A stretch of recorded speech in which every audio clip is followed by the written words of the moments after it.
Buenas.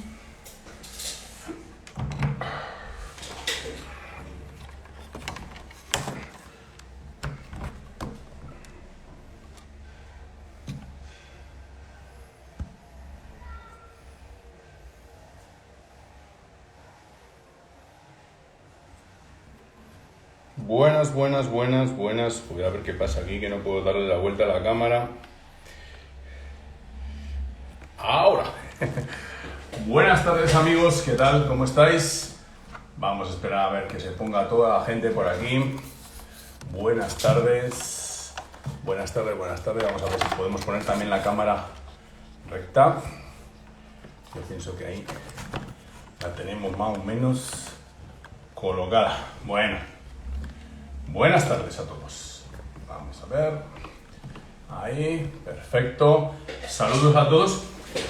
No os voy a poder saludar a todos ahí de una manera genial, pero sí que he puesto la camarita un poquito más lejos y entonces pues no puedo ir dándole al botoncito a cada uno, ¿no?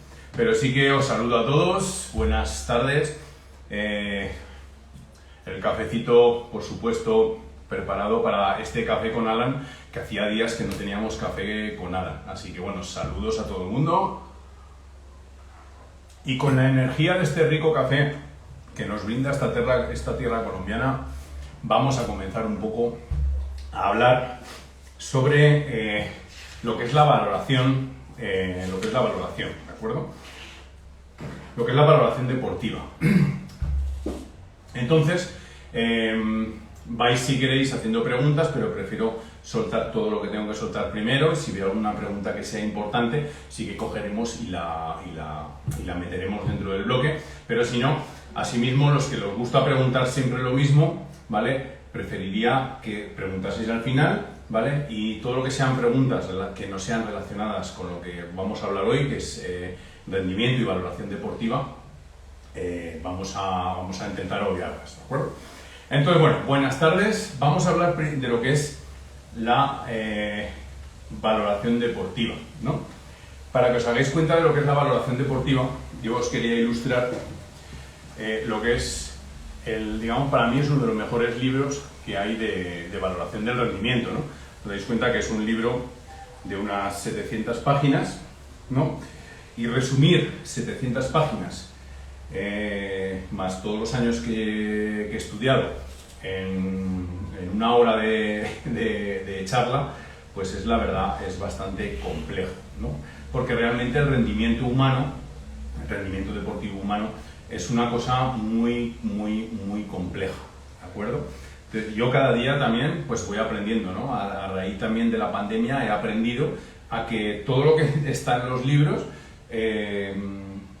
hay cosas que se pueden mejorar, ¿no? Entonces, y hay cosas que esta pandemia pues ha servido para cambiar un poco también la tónica de entrenamientos y de sistemas de entrenamientos que estábamos llevando, ¿no? No solo la pandemia, sino después también el ambiente, el paraíso, iba a decir yo, o sea, el ambiente que se ha creado después de la pandemia, pues desde esto, ¿no? O sea, desde que las competiciones empiezan, no se sabe si van a ser en enero, luego se pasan a febrero, luego las hacen en octubre, entonces todo este follón que ha habido con el calendario, digamos con ver cómo variamos, hay una variabilidad del calendario increíble que nos ha hecho probar, ¿no? Incluso superar muchos de los límites que teníamos con muchos deportistas, ¿no? Tengo casos, por ejemplo, que yo no sabía que podíamos estar alargando muchas veces tanto la temporada, ¿no? Y cómo podemos ir variando. Y muchas veces los macrociclos que teníamos planificados a principio de temporada, pues los hemos tenido que ir variando, ¿de acuerdo? Entonces, bueno, vamos a hablar primero de lo que es una valoración, ¿no? La valoración funcional del deportista, queremos decir que no solo es... primero tenemos que entender lo que es la valoración, ¿no? La valoración es, digamos, evaluar mediante un sistema o batería de test o de metodología, lo que tenemos que hacer es valorar el rendimiento deportivo, ¿no? Lógicamente, cuando evaluamos el rendimiento, tenemos que tener en cuenta que los datos que nos salgan pueden ser tanto datos, digamos, personales como datos comparables con otras personas, ¿de acuerdo? Entonces, las comparaciones son odiosas, pero gracias a esas comparaciones nosotros podemos tener unos test y podemos basarnos en esos test para poder ver, digamos, si un deportista es bueno, si un deportista es peor, tener un poco referencias y sobre todo con lo que se trata es de que el test pueda ser, digamos, repetible en el tiempo, por lo tanto vamos a evaluar, ¿no? Vamos a ver el proceso evolutivo de un deportista y podemos ver los efectos del entrenamiento. Por lo tanto, la valoración, tal como la tenemos entendida, tenemos que mirarla desde múltiples aspectos. Por ejemplo, la tenemos que ver desde el ejemplo, digamos, desde el ejemplo deportivo, lo podemos ver desde el ejemplo psicológico, desde el aspecto médico, desde el aspecto funcional, del movimiento, de tal, hay un montón de sistemas que valorar. Ahora bien, cuando nos encontramos con que podemos valorar prácticamente todo, nosotros podemos valorar prácticamente una infinidad de valores en un deportista, ¿no? Aunque nos centremos en el ciclismo, estamos hablando de cualquier otro deporte, estamos hablando de lo mismo, ¿no? De que digamos que tenemos un montón de baterías de pruebas que podemos emplear para poder, para poder evaluar a un deportista, ¿no? Entonces, lamentablemente, ¿no? Digo lamentablemente, es la combinación de todos esos factores de que hacen que un deportista sea mejor que otro, ¿no? Entonces ahí hay aspectos físicos, psicológicos, aspectos genéticos, que me he dejado antes de deciros, y lo malo es que todavía todo esto está perfectamente, hay un gran desconocimiento, ¿no? Prácticamente los que trabajamos con ciclismo, el tema de la valoración, digamos, el análisis de datos, el funcionar con potenciómetro, es realmente una ciencia novedosa, ¿no? Y que cada entrenador lleva su sistema y está aprendiendo a evaluar esos datos y a poderlos trasladar para mejorar el rendimiento de cada deportista, ¿no?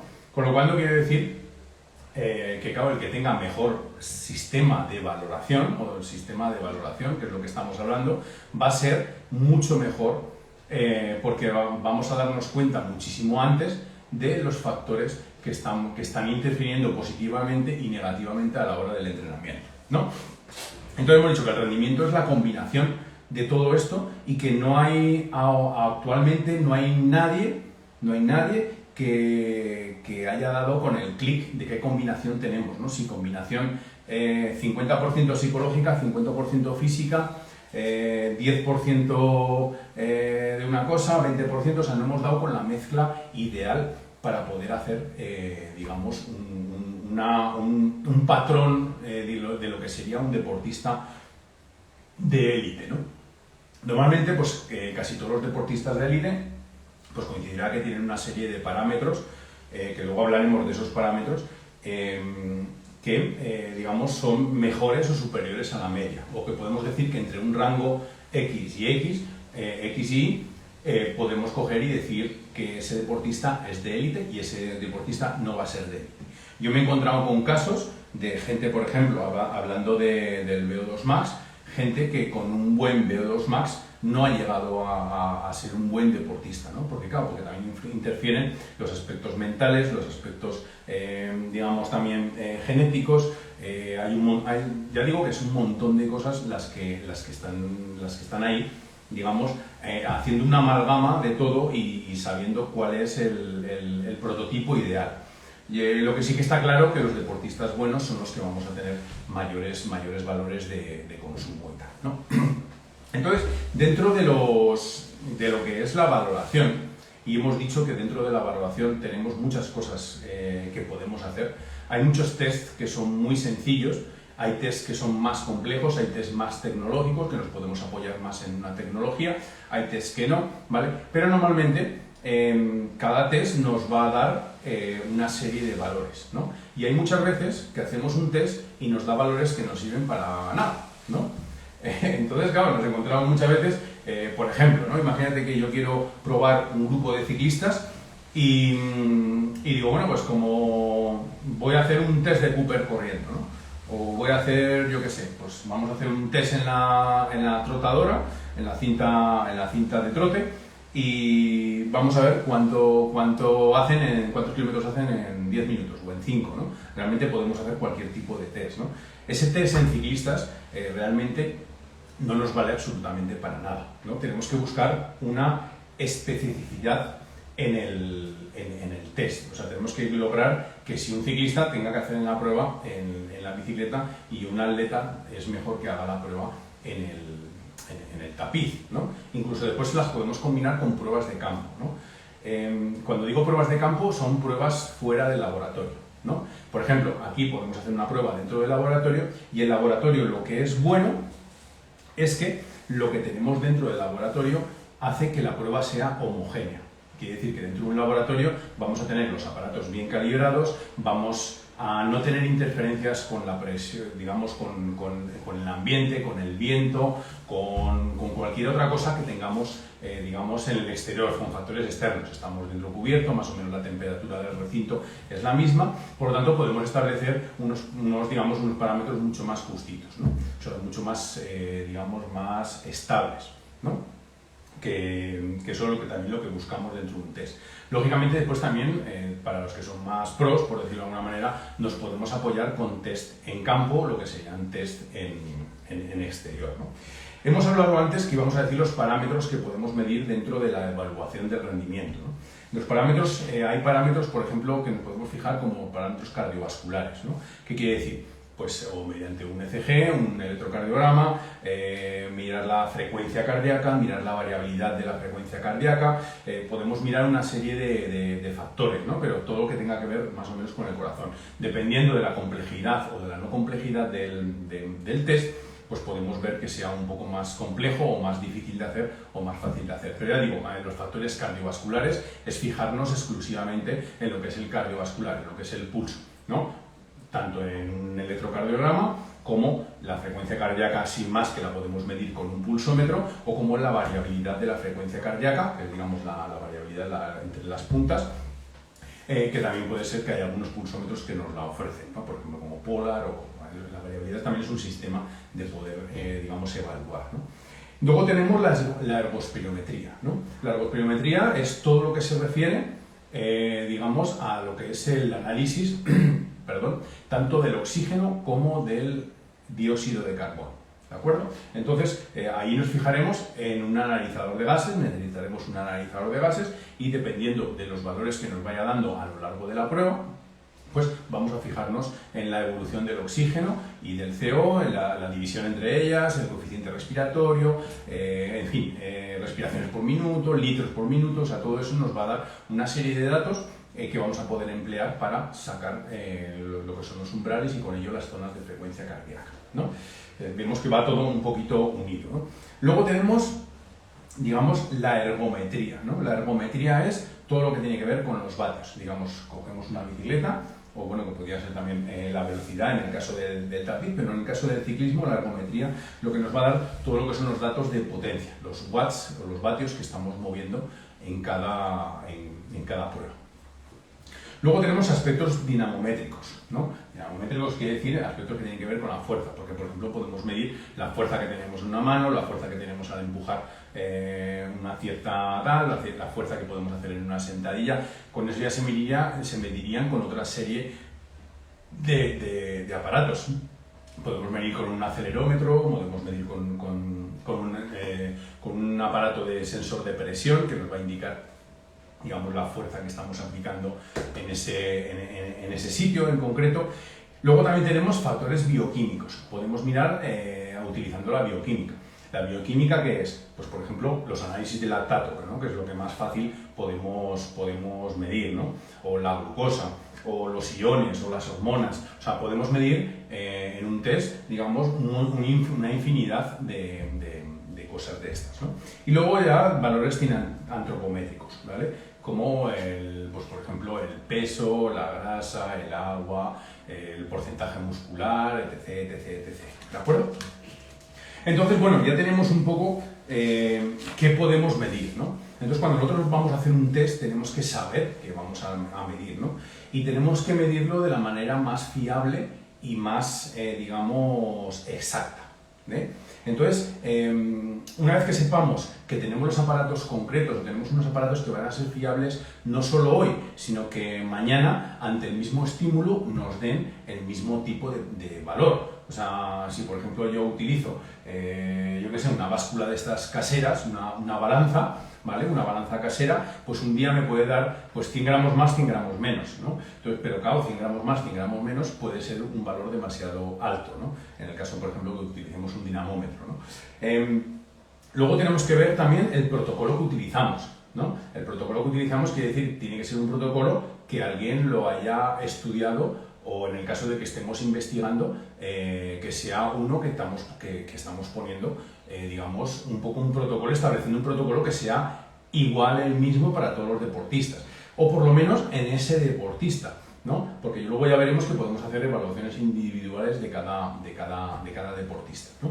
Entonces, podemos coger y también, digamos, que sea el test específico, lo que hemos hablado antes. No vamos a poner a un ciclista que está acostumbrado a ir en la bicicleta, no lo vamos a poner a dar vueltas por un campo de fútbol, ¿no? O, por ejemplo, a uno que haga kayak o a uno que haga remo, no lo vamos a poner a correr en la trotadora o a hacer bicicleta. Tenemos que intentar buscar un test específico, ¿no? Para esa persona. Aunque luego también vemos que hay interrelación en todos los datos, ¿de acuerdo? Lo que hace bueno todo esto es que nosotros podamos tener interrelación entre los datos, ¿no? Por ejemplo, pues yo que he trabajado con triatletas, ¿no? He descubierto que muchas veces los triatletas, muchas veces no, siempre los valores van, digamos, aplicamos un factor de corrección y la verdad que nos podemos ir en una pulsación como máximo, 2 pulsaciones, en el cálculo de una zona de correr a una zona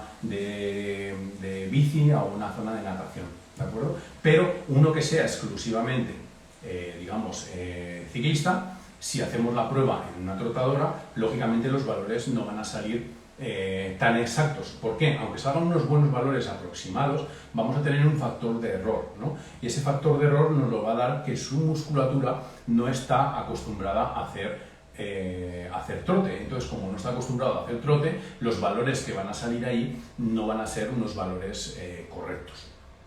Entonces, eso también lo tenemos que ver porque la medida que salga en una prueba, tenemos que tener en cuenta que la medida que tenemos es una suma o una resta entre el valor real que tenemos, ¿no? Y el error, ¿verdad? Cada prueba tiene su margen de error, ¿de acuerdo? Todas tienen un margen de error.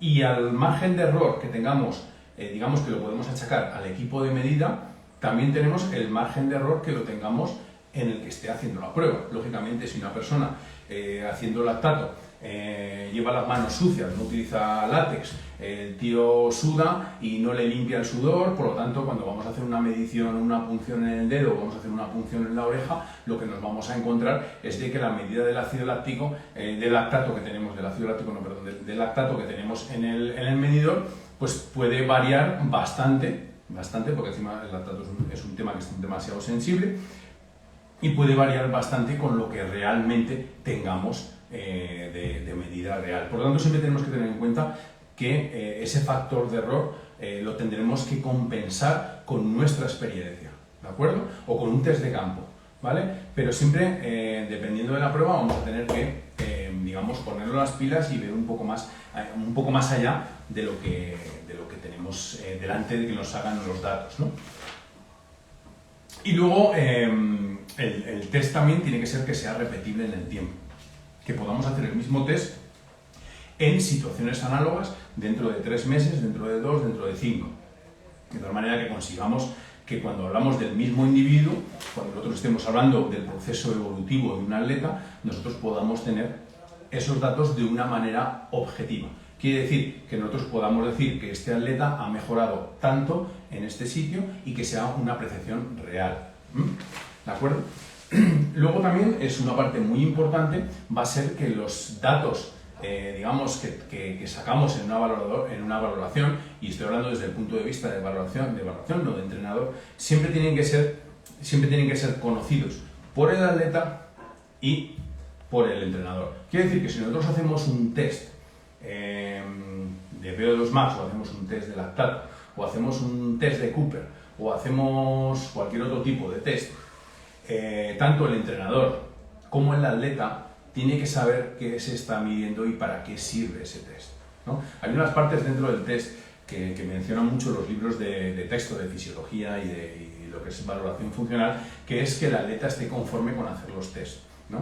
Y muchas veces, pues no sé, en España sucede, en Europa sucede, que muchas veces pues nos metemos, yo cuando era atleta de élite, pues nos metimos a hacer test y no sabíamos por qué, pero bueno, pues vamos a hacer los test, ¿no? Y muchas veces tenemos que saber por qué hacemos los test, por qué corremos 20 minutos y no 15, y por qué sacamos sangre de la oreja, ¿no?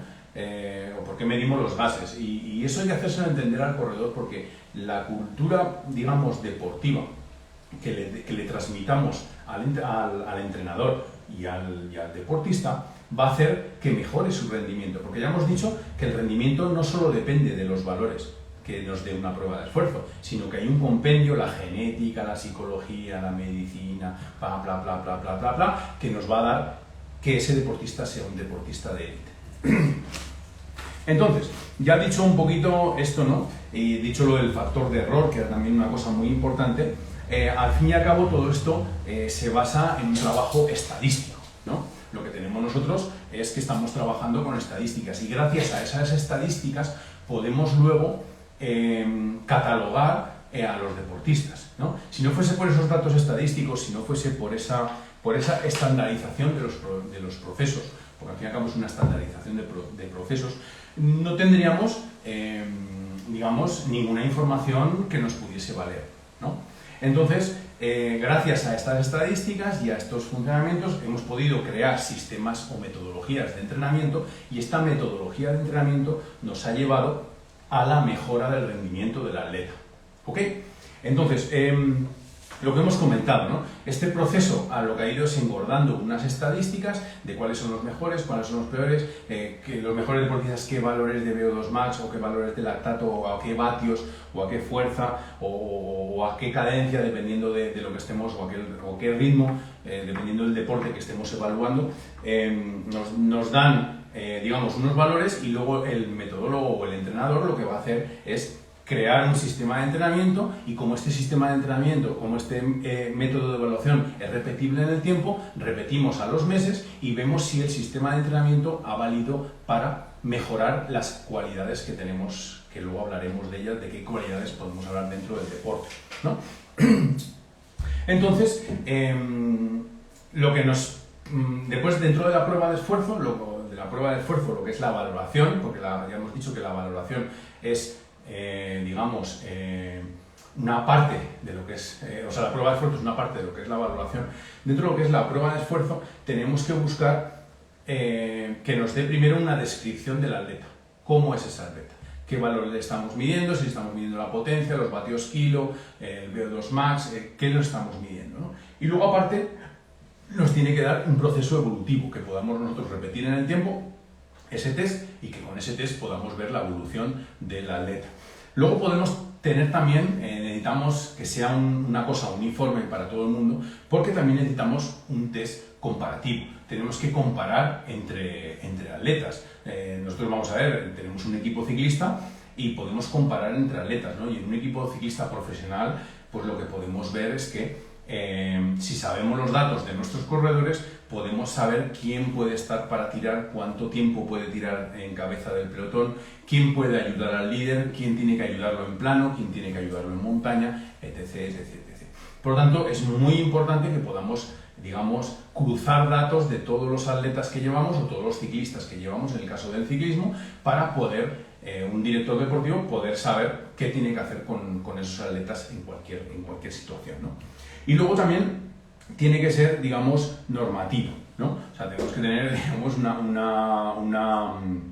un poder, digamos, de tener referencias para poder comparar con otros estudios, ¿no? Luego ya viene también la creatividad de cada uno y ver cómo se puede hacer, ¿no? Por ejemplo, si hacemos un test, yo recuerdo cuando competía, hacíamos un test de dos mediciones de lactato para sacar digamos, los ritmos que teníamos que competir para hacer el kilómetro salida parada, ¿no? Lo que es el kilometrero que le llamáis aquí, ¿no? Entonces, pues bueno, sacábamos una serie de valores y probamos haciendo un tipo de trabajo, un tipo de estímulo que nos daba unos valores de ácido láctico. Recuerdo yo que llegué como a los 21 de ácido láctico, los que por ahí sabéis de ácido láctico, 21 milimoles de ácido láctico es muchísimo ácido láctico, ¿no? Entonces luego pasamos a lo que es, vamos a hablar de la prueba de esfuerzo, que tiene que ser la prueba de esfuerzo, hemos dicho, específica, lo más específica posible. Si nosotros tenemos un corredor de remo, vamos a tener que buscar o un remo, o un remo, digamos, un remo indoor o remo tal, y tenemos que hacer un protocolo para ese remo. O sea, tenemos que especificar lo máximo posible. Si tenemos un atleta, vamos a hacerle correr. Si tenemos un triatleta, vamos a ver dónde es su especialidad, que esté mejor, y vamos a hacer la prueba en ese tipo de elemento que a él se le da mejor, ¿no? Si viene del atletismo, lógicamente vamos a hacerle la prueba en el tapiz, y si es un ciclista, pues le vamos a hacer la prueba en la bicicleta, ¿no? Tenemos que tener en cuenta dentro de la prueba digamos, la relevancia de los valores que nos dan, ¿no? Y eso va a lo de la cantidad de test, ¿no? Si nosotros, por ejemplo, hacemos un test completo, ¿no? Un test de VO2 max más lactato, por ejemplo, ¿no? O sea, digamos, vamos a hacer un doble test, y tal, ¿no? Ahí resulta que nos está dando muchos datos, pero el engorro es mayor. O sea, que decir, a la hora de hacer el test tenemos que hacer muchísimas cosas, ¿no? Entonces va a haber muchos valores que no los vamos a utilizar. Por lo tanto, tenemos que emplear realmente los valores que queremos. Luego veremos que en el tema del rendimiento qué valores podemos pedir, ¿no? Luego también la estandarización del protocolo, que hemos hablado ya de antes. Tenemos que tener un protocolo establecido que sea prácticamente inamovible o que podamos modificar en función un poco del estado del deportista. No es lo mismo hacer un test a una persona sedentaria que un test a una persona élite, que un test a un cicloturista intermedio, o a una persona con sobrepeso y otra persona que no lo tiene. Por tanto, los test, el mismo test no vale para lo mismo, ¿vale? Habrá que adaptar. Vosotros imaginaros, por ejemplo, un Egan Bernal haciendo un test, lógicamente sabemos que va a sacar por encima de los 500 vatios. Nosotros no podemos hacerle un test de 1 hora subiéndole 30 vatios cada vez, ¿no? O bien elegiremos los vatios de salida, que salga ya con 250 vatios de salida, o bien lo que tenemos que hacer es hacer los saltos de los escalones mucho mayor. En vez de hacerle saltos de 30 vatios cada salto, pues cogeremos y haremos unos saltos de 50, 60, hasta incluso 80 vatios por salto. De tal manera que nos salga más o menos esos 12-15 minutos de prueba, que tienen que ser como máximo, y que luego nos den, pues, como mínimo una serie de 4 a 6 valores de ácido láctico, o por ejemplo en el caso de una prueba de esfuerzo por VO2 max, el tipo de pendiente, si lo hacemos por el protocolo de Bruce modificado, lo que hacemos es el tipo de pendiente que estamos creando, que sea una pendiente acorde para que él acabe más o menos en el tiempo preciso, ¿no? A lo mejor estoy hablando, ya sabéis que yo intento hacerlo lo más simple posible, pero bueno, estoy hablando un poco más técnico porque el tema lo requiere, ¿no? Un poco para que veáis por dónde van los tiros de lo que es la valoración funcional, ¿ok? Luego después también tenemos que llevar el proceso evolutivo, o sea, tenemos que saber que esta prueba la vamos a poder repetir en el tiempo y que podemos sacar unos valores que podemos aprovechar, ¿no? Y luego lo que os decía antes, la aceptación del deportista. Si un deportista, claro, nosotros estamos hablando desde el punto de vista recreativo, que sois la mayoría de los que estáis ahora conectados, somos deportistas recreativos y nosotros lo hacemos porque queremos, ¿no? Pero en el caso, por ejemplo, de los deportistas élite, hay muchos que hacen la prueba y no saben por qué se la hacen. Por eso es muy importante la labor docente de ese evaluador, que tanto al entrenador como al deportista se le dé la información detallada y correcta. ¿Qué sucede? Pues que los entrenadores de poca monta, por decirlo de alguna manera, los entrenadores que se creen que con esto peligra su puesto de trabajo o miles de cosas así, lo que hacen es decir, no, es que no hace falta hacer ningún test, ¿no? Bueno, pues entonces si no mides, ¿cómo rindes? O sea, si no se mide no se puede mejorar, porque ¿qué mejoras? ¿qué estás mejorando cuando no mides? No sabes qué estás mejorando, si estás mejorando el salto, si estás mejorando la velocidad, si estás mejorando la potencia, si estás mejorando aeróbicamente o anaeróbicamente. O sea, ya ni siquiera eso, ¿no? O sea, hay que poder medir de alguna manera objetiva, que lo hemos dicho en el principio, tenemos que poder medir, digamos, estos datos, ¿no? Y luego que la prueba de esfuerzo nos dé datos útiles, ¿no? ¿De qué nos sirve un test de Cooper en una pista de atletismo para un ciclista o para un remero, ¿no? O para un yo qué sé, o para un jugador de tenis, ¿no? ¿De qué nos sirve saber eso? No nos sirve absolutamente para nada. No nos va a dar ningún factor positivo, ni nos va a dar, digamos, ninguna medida objetiva, porque no es específica, ¿vale? Como no es específica, hará mejor prueba el que mejor adaptación tenga. O a lo mejor el que a lo mejor juegue a fútbol entre semana alguna vez con sus amigos, pues resulta que está mejor adaptado a trotar que otra persona. ¿Ok? No sé si me he hecho entender con eso, ¿no? Entonces tenemos que ver un poco, ahora vamos a hablar ya, hemos hablado de lo que es la valoración, ahora vamos a ver de lo que es el rendimiento, ¿no? Desde el punto de vista del rendimiento tenemos que ver que hay dos tipos, digamos, de ejercicios que todos saben, ¿no? El ejercicio aeróbico y el ejercicio anaeróbico. Entonces, ¿qué es aeróbico? Aeróbico es todo lo que tiene que ver con el consumo máximo de oxígeno, con lo que es el VO2 max, con lo que es el tanto por ciento del VO2 max funcional, quiere decir, no solo el valor de V2 max, del VO2 max es importante, sino que también es importante el tanto por ciento de ese VO2 max sobre el máximo, ¿de acuerdo? Quiere decir que ahí nos guiaremos, por ejemplo, para saber un umbral anaeróbico, ¿no? ¿Dónde tiene ese umbral? Si lo tiene a un 85%, lo tiene a un 92%. Si está a tope de rendimiento o tenemos todavía